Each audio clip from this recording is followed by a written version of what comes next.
Hi, Brice. It seems like ages since I've spoken to you. How are you doing? As thunder just cracks across the sky.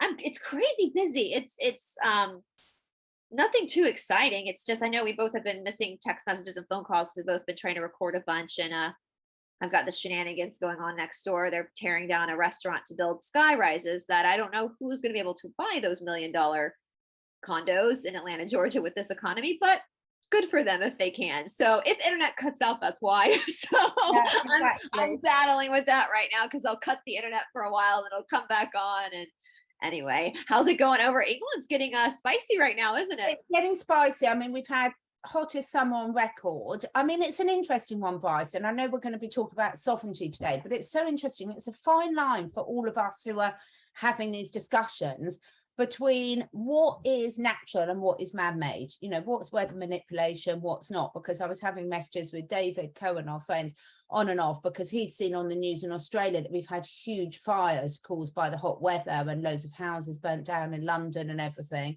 And it's so easy to sort of go, you know, sort of say, oh my God, that must be something to do with what's going on. But equally, we have had this happen many times in the past before as well. And we've got a leadership battle, which I've stayed well out of. I just don't follow it because at the moment it appears that all the candidates are just as awful as the one that's gone. So it's pretty interesting. It's sort of, I've really been largely in my own bubble, but I did say on my channel update, I went to, I'm not going to say what it is because I don't want to get myself in trouble, but I did have a gathering that I was part of recently, which was for very, let's call it unawoke people. And that was a real shock to the system for me. You and I know what we're talking about because we were both at the same event, but I won't say it here in case they're watching.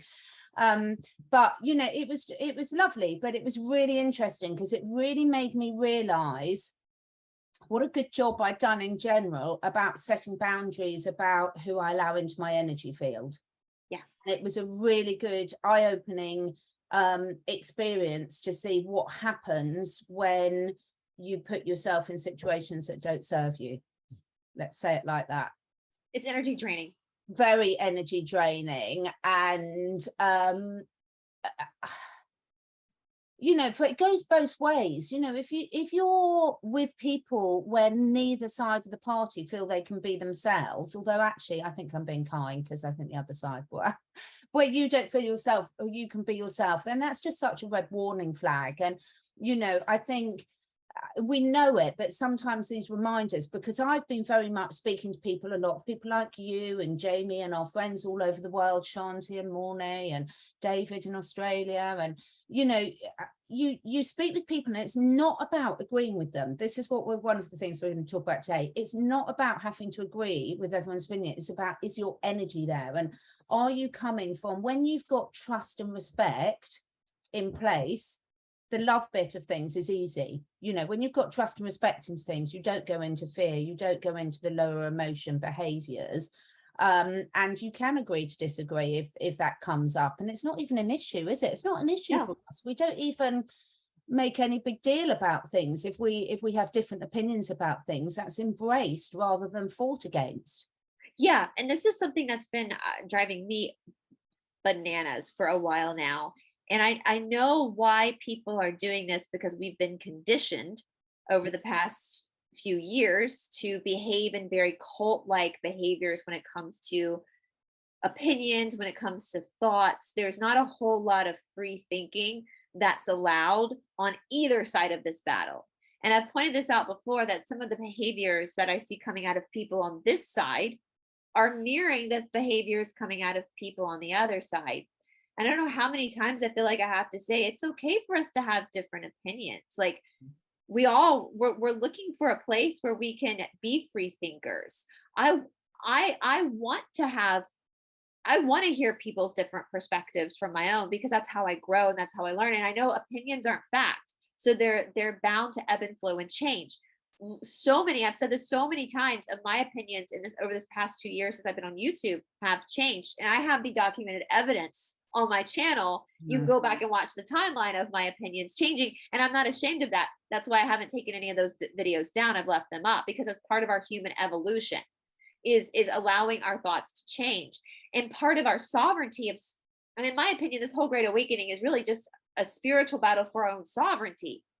And part of that sovereignty is not needing somebody's permission to have an opinion about something. I see that a lot too, as people Yeah, feel like they need to be validated. They need to share it. Somebody needs to validate their opinion, and that you validate your opinion. We were just talking off camera too. There's a person that we've worked with, and I agree with most of the things he says, but there are a couple of things I don't agree with him on, but I still really like him.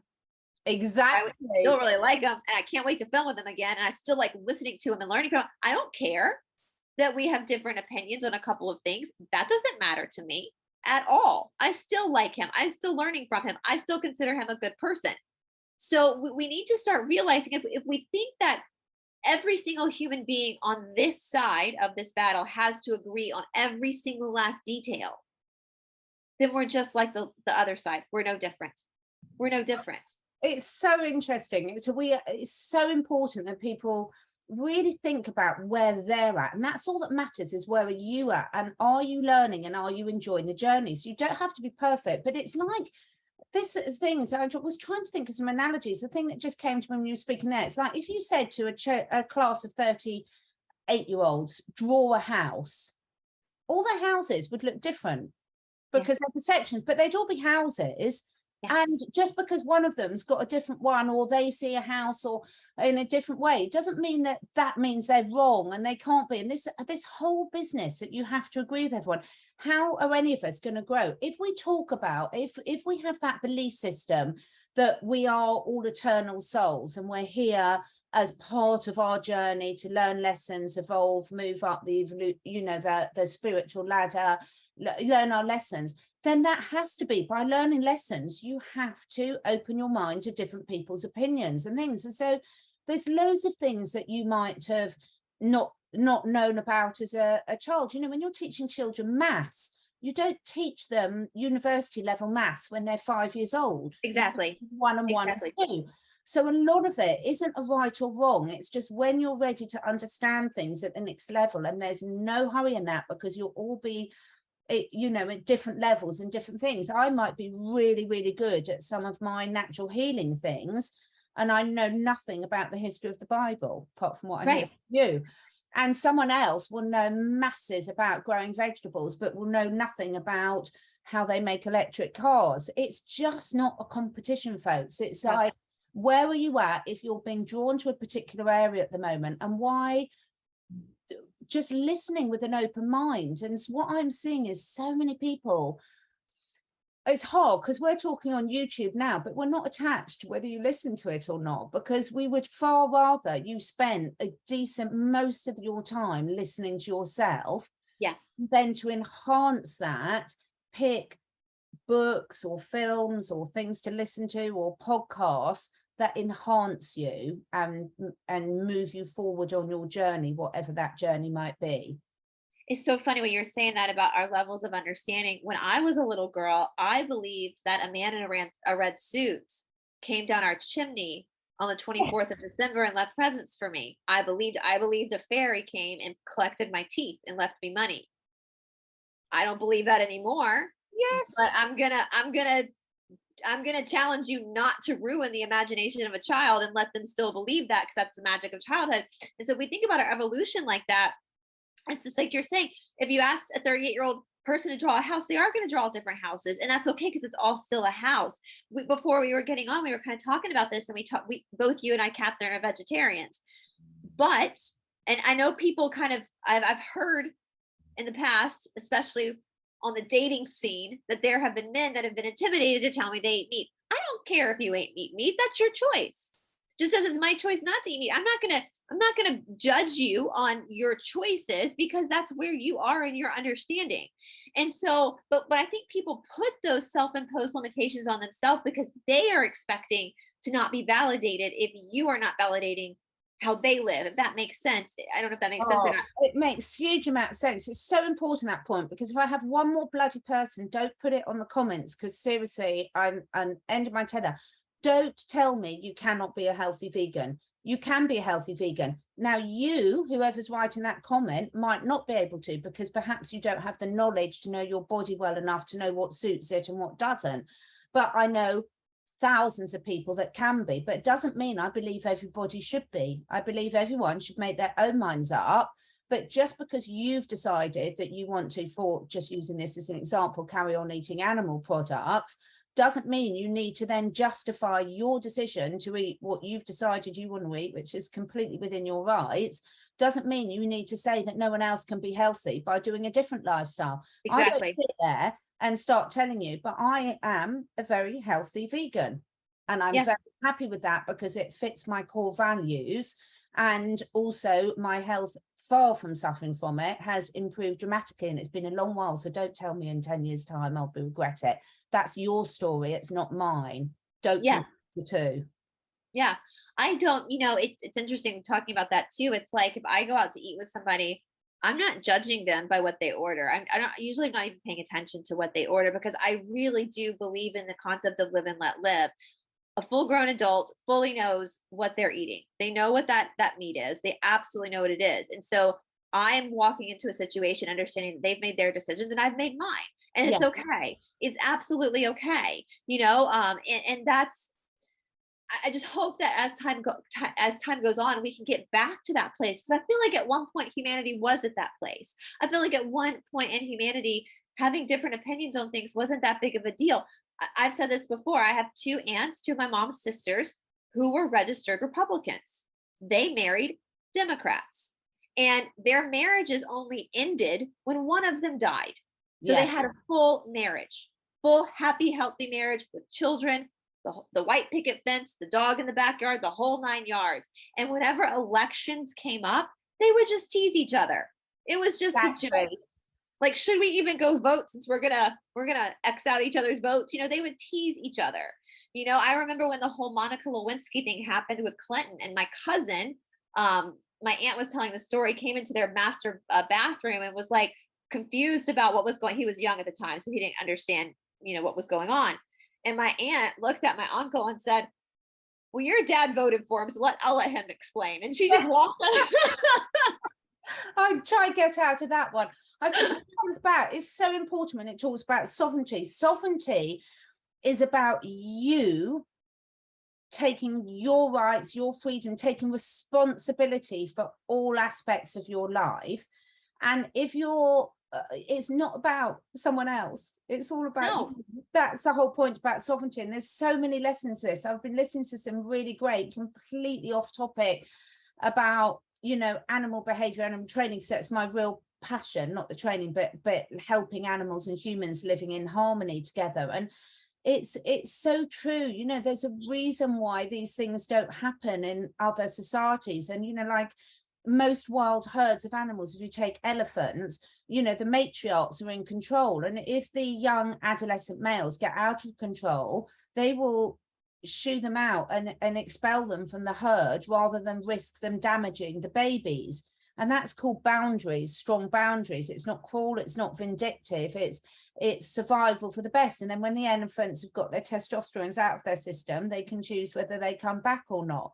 And I think this is what it is. But you've got to, if you're really want sovereignty and you want things to change in the world, you have to take responsibility for yourself. And you can't take responsibility for yourself if you're just looking to put other people down by justifying your opinions. Yeah. And I know we brought up something too, that talking about like what the earth looks like. I'll be careful about what I say. And some people are of one school of thought and some people are on the other school of thought. My school of thought is somewhere in between those two schools of thought, which I think you guys know what we're talking about, right? Mine's somewhere in between this. But here's the thing, guys. I've never been to space. I've never seen the earth from a bird's eye view. So I'm just going on what I'm reading and learning and what sounds good to me at the moment. My opinion's probably going to change, but we've seen people have full on, I'm not going to listen to this person anymore because they believe the earth is this, or they believe the earth is this. That's derangement, guys. Completely. That is derangement.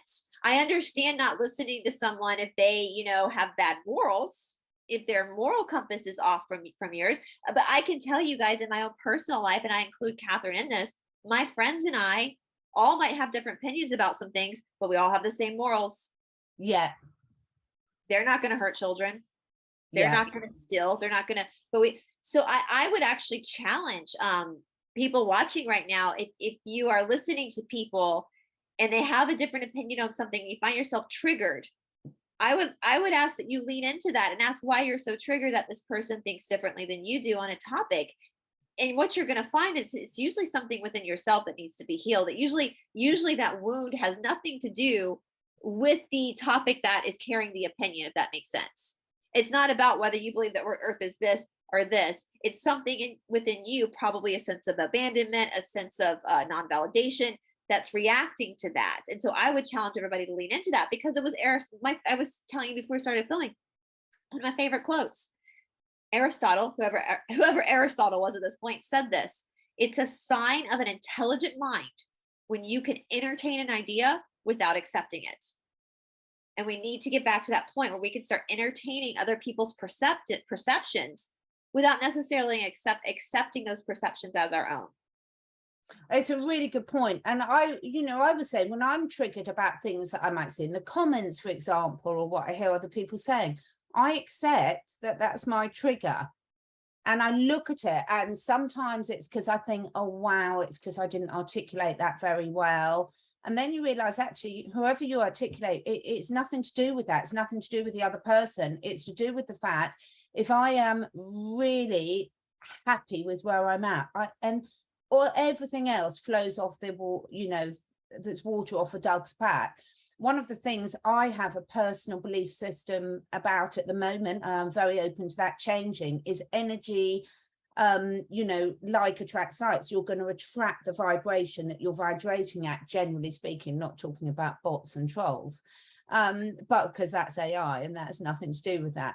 But that's where it's very interesting, these feedback loops, is you can't sort of pick and choose when you're going to adapt these principles. You're either all in or you're all out. If you believe that you're attracting and creating your own reality, then you need to accept that in all areas of your life, and sort of if you believe that if you're triggered by something, that's your issues, not that, which I do, then I have to accept that about myself and as well.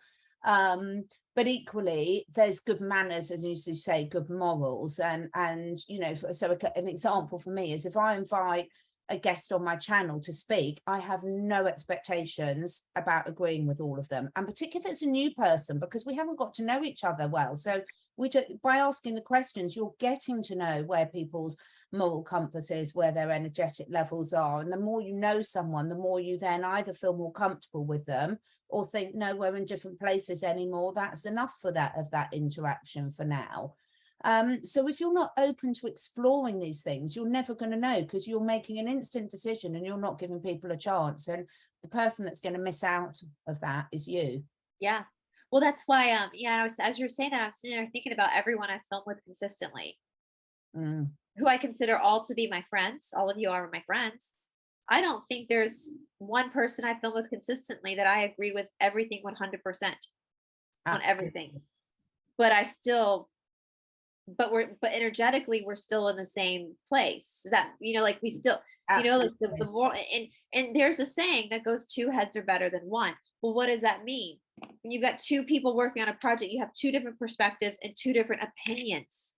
And that's where great ideas can grow and come from, because 2 different opinions can create the necessary friction sometimes to find that middle ground. And that's where the greatest of humanity has lied, is with 2 heads, or more than 2 people working on one thing, because you do have all those different insights coming into that one project versus one person with one opinion. And it does come back to being open-minded. Just because we consider ourselves to be awake, which I don't even know if I really like that term, awake, doesn't mean that we're all open-minded. I see that a lot. I've been bringing up a lot about, like, the obelisk. Like, a lot of people think we have to take down all the obelisks, like pitchforks out there. We're going to go kill the beast, whatever, It's like, wait, hold on a second. Because if you study Tartaria, some of these obelisks were actually there to generate energy. So what if some of these obelisks are not nefarious? What if they could be reused to generate free energy? But you've got your pitchfork out because you can't be open-minded enough to see beyond the anger. You're going to pull all of them down, and then we got to start over again. It's like people have been talking about that lab, I'll say in Europe, I don't know if I can say the CERN, and there's a Nataraj outside of CERN. My friend Emmy calls it the battery. Well, Nataraj is a Hindu deity. It's Shiva. And I see so many people, oh, this is bad. Well, do you know anything about Shiva? Because Shiva is the Lord of Death, but Shiva also is the deity who meditated for 1,000 years. He's the Tamas Guna, the Guna of peace and relaxation. He's also blue because in that faith, he took on all the suffering of humans. And that's what turned his skin blue. So if you see the full perception of these things, then maybe you can understand that what if his energy was stolen, just like our energy has been stolen? Does that mean we have to take? That's where we need to start sitting back and stop being so black and white thinking. In psychology, black and white thinking is considered a mental disorder. Well, imagine if, if you go back to school days when you were, doing exams, and some of the exams are multiple choice. Imagine if there was only an answer A and B. It's ridiculous. There's always, 50 Shades of Grey. But let's lower the tone a bit. But it is absolutely ridiculous. There's so many things. It's like, different breeds of dogs have different roles. There's no point having a shepherd dog that's going to kill the sheep. But if you've got a guard dog, you're going to want something that's got a different characteristic to a shepherd dog or a Labrador retriever. There's a roles and there's a purpose for all of it. And when you look at how nature works, you've got to have different things. Like, even as simple as different plants, you have stinging nettles next to dog leaves. And the stinging nettles might sting you, but they're also amazing at bringing inflammation down and bringing reactions and toxins out of you by putting a certain one in. So it's horses for courses, as we say. And I'm going a bit off tangent, I know, but I think I was thinking about frustrated this week or for the last couple of weeks because everyone's moaning. I know everyone, not everyone. Sorry, those of you that are not, but there's a lot of people moaning. It's not happening fast enough for them. It's not happening in the way they're expecting. And then I'm looking at their behavior or where they're at, and not from a critical point of view, but saying, but of course you're not getting what you want in your life. If you're still in that state of perpetual frustration, then that's what you're going to be attracting in. Yep. And I'm going to say right here in the Sophia Code, I mean, we know this, but every activation they do in this book, at the end of each activation, there is something you say, and I'm just going to say it here because this is the ultimate in sovereignty. And that is, if I can find it here, where is it? Of course, it's going to be hard for me to find right now. But they talk about how I hold the keys to my heaven on earth. I create my reality through my words. My heart is pure. My word is good. And she's in every single activation. You have to say that over and over and over again. I just filmed last night a video with Stephanie and Emmy about shadow work and how it just drives me crazy too. With sovereignty, then we have to accept with sovereignty that we are our own savior. Yeah. No one's going to come to save you. And if you're expecting someone to come to save you, then you're never going to get saved. Because no one can save you but yourself. When it comes to your own happiness, and that's part of your sovereignty, that's part of your healing. That is actually the Christ consciousness, which goes up the channel of Sushumna. Once you have rectified a lot of your issues through your shadow work, then that Sushumna is open for that Christ consciousness to start to and of course I can't find it now while we're on a show, but it's allowing that Christ consciousness to come through your central nervous system. Once you actually do the work yourself, no one can come in there and do the work for you yourself. You have to do it. Here, I think I found it. All right. Yeah, she says, I accept that I hold the golden keys to my heaven on earth. I accept that I create my reality by the power of my word. My word is good. My heart is pure. All right.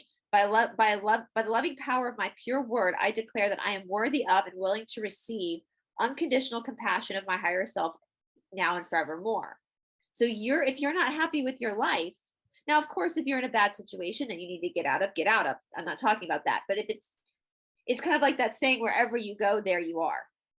That is one, but I was going to, that's so funny because that came up in a conversation I was having with another friend last week. And I was going to message Liz and say, I'd love this on a t-shirt, our lovely friend Liz. and who does it, links below for all her lovely t-shirts. It's such fun. I just wanted to give one example. So I work a lot with animals, and I work a lot with animals that have had a lot of trauma in their life. And therefore, as a human, particularly most humans that will take an animal like that into their lives are empaths. I can never say that. Empaths. And so therefore, there's a lot of great things about being an empath, but some of the downsides of things is you can go into a pity state or feeling sorry for, which is quite a low vibration. So when it's like anything, anyone who's working with animals, no, it's never the animal you're working with, it's always a human. So I've got very funny, and where Brice and I always say, when we're talking about this, you know, we're often giving advice to ourselves, we're talking about what we're going through. I'm going to put my hand up to a really embarrassing story. So there's someone that lives near me that when I moved in, let's just say they were really quite rude to me, and they've been really rude about my ponies. And also they have very different ideas to how I have about, you know, how to look after animals and things. Anyway, they've got a dog that's a guard dog, and I've got my two lovely butter wouldn't melt in the mouth. Whenever we meet each other out on walks, it's sod's law that the universe puts us in position, we're on the narrowest path, and her dog can be quite go for other dogs, and Lola can, if she's penned in, can be like that as well. So we went through a year and a half of always the universe putting in a situation where we'd be out for a 2-hour walk, both of us, but we had to meet on the narrowest bit of the path where it was really awkward to get the dogs apart. Now, I didn't like this lady and she didn't like me. And so the dogs, as we were trying to get past it, and she's very frail as well, so her dog's a lot bigger than her. And I was like, God, she's going to let go of that thing in a minute, and it's going to eat my dogs. My dogs are half the size of hers. Cut a long story short, as we're going past, then we got to a stage, I did some work on myself. So I thought, do you know what? I don't know where she's at now. That was based on something, an interaction with I had with her 10 years ago, you know, and I'm carrying that opinion of her now. I'm very different. I've let go of a lot of my shit in that stage. So I started saying to her, hi, I won't say her name on camera, how are you? And having a lovely conversation. What a surprise. None of the dogs react to each other anymore. It's all about our energy. So we can say that's a guard dog, they're a rescue dog, she's got fear aggression, that one's got this. It's not, it's our energy. I was meeting her, I wasn't liking her and was giving off that, and she was doing exactly the same to me, and the dogs were like, oh, well, I'm on my mum's side and we're going to pick. It's hysterical. As soon as we dropped our rubbish, dogs are fine. That's so I was learned, and I teach people this. I got put in my place when I first got Ravi. This was long before YouTube, long before I knew Catherine. Ravi has some abandonment. I thought he had abandonment issues because I am the type of catastrophe thinker that every time I have to leave Ravi by myself, oh my gosh, is the straightener plugged in? Oh my gosh, you know, all the worst things start to come into my mind, that something's gonna happen to my baby, like, you know, because he's by himself at home. Well, the trainer I first worked with kept telling me that Ravi doesn't have issues. You have issues. Yeah. He's reacting to your issues. And she was right, because I do have abandonment issues. And then she was like, stop calling him a rescue. She was like, he was rescued, but he's not a rescue anymore. He has a home. He has a home. And it's so funny. You talk about dogs having special, you know, special breeds, do special tasks. I think Ravi's task is just to be the Maharaja of Midtown. Exactly. He's just the prince. That's all he is. So. I know, it's so funny, it's so lovely. And the thing is you have to be able to laugh yourself. So yes, I know a lot about this. I've been working with others for years. I still make a lot of cock-ups myself because they're my babies. I'm an empath, and you know, my natural personality is to overwhelm. I spent years in industry being a project planner, project manager, and a risk manager. It's my natural traits. I was very good at that job. So, you know, because it fitted my natural traits, now I've had to stop going into risk management work and, you know, thinking of every possible scenario that could go wrong. So, yeah, I am laughing at myself. It was all my fault. And I have apologized to my dogs. Oh dear, they've forgiven me. They have forgiven me though. They forgive very quickly. So I hope that's useful for people. You know, when we're saying this, we're not pretending that we've got all the answers. We're just sharing all these lovely lessons we're learning along the journey, and hope that if they resonate with some people, and if they don't, then it's because it's not your lesson to learn, so don't worry about it. Yeah. So we're going to be back next week. We might have some extra special guests joining us next week, hopefully, if we can sort our schedules out and that. So please watch this space for that. And I think we'll also be back with our Australian friends next week as well, David and Medina. Yep. It's so funny. I forget people are in different countries sometimes because I just see you guys as my friends, and you're like my Australian friends, and I was like, oh yeah, Exactly. they're in Australia, aren't they? That's where they are. They're not in Texas, they're in Australia. So yes, we'll be back next week. So exciting time. Enjoy, everyone, whatever you're up to for the next week. Please enjoy it. Have fun, enjoy the moment. Don't worry about the week after that. Yeah. No one knows what's coming. It's going to be a surprise to all of us. We don't spoil the surprise, do we, for any of us? All right, take care. Lots of love. Big hugs. Bye, guys.